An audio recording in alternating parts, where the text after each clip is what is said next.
Allah'ның Al-Gafur degan ism sifatlari haqidagi tafsirlar. Bismillah, alhamdulillah, ve salatu ve selam ala Resulillah. Assalamu alaikum ve rahmetullahi ve berekatuh.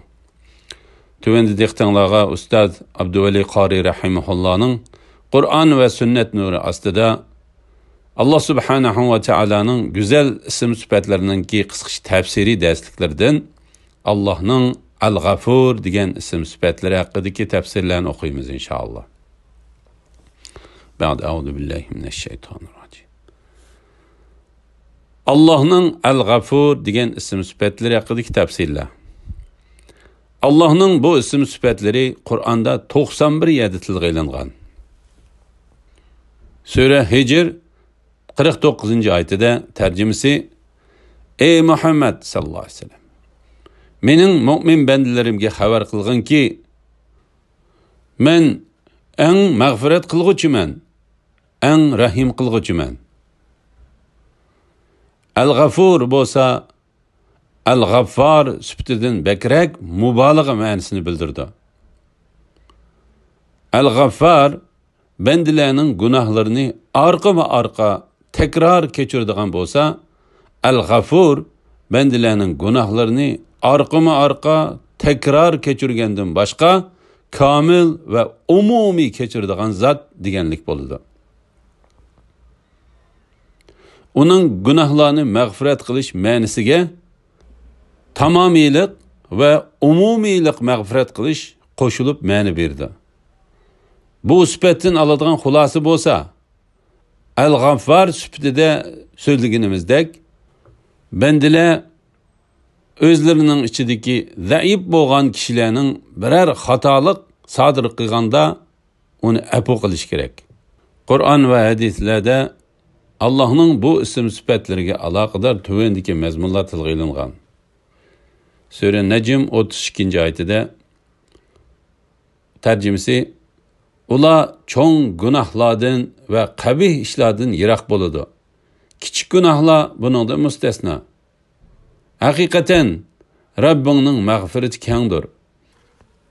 Allah sizlarni zimindan yaratgan chaqdagi vaqtinglardan tatib, ananglarning qo'rsaqlaridagi bola vaqtinglardan tatib obdan biladi. Shuning uchun sizlar o'zinglarni pok hisoblamanglar. Allah taqvodor bo'lgan odamni obdan biladi. Sura Zumar 53. oyatida tercümesi: Ey Muhammed sallallahu aleyhi ve sellem, mening tilimdan aytqinki, gunohlarni qilaverib o'zlariga jinoyat qilgan bandalarim, Allohning rahmatidan umidsizlanmanglar. Allah haqiqatan xohlagan odamning jami gunohlarini mag'firat qiladi. Shubhisizki Allah eng mag'firat qilguvchidir, eng mehribondir.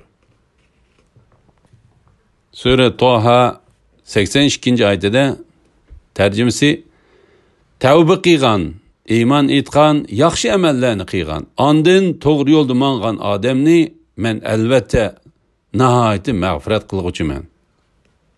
Lekin kimiki o'ziga zulm qilsa, ondan yomon amallarini yaxshi amalga o'zgartsa, men uningga eng mag'firat qilguvchidirman, eng mehribondurman.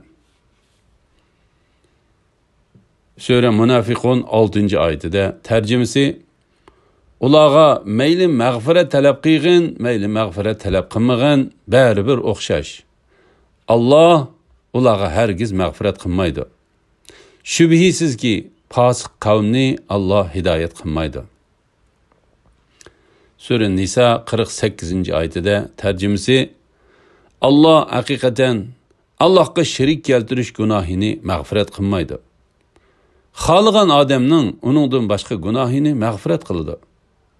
Kimiki Allohga shirik keltirdi ekan, cho'ng gunoh qilgan bo'ladi. Alhamdulillah. Yuqorida Ustoz Abduveli Qari Rahimahullah'ның Qur'on va sünnet nuri ostida Allah subhanahu wa ta'alaning güzel isim sifatlarining qisqacha tafsirlari darsligidan Allohning Al-Gafur sifatining tafsirini angladinglar. Axirini keyin qatimliq o'qishimizda davomlashtiramiz inshaalloh. ve sallallahu ala Muhammed ve ala alihi ve sahbihi ve sellem. Esselamu aleyküm ve rahmetullahi ve berekatuhu.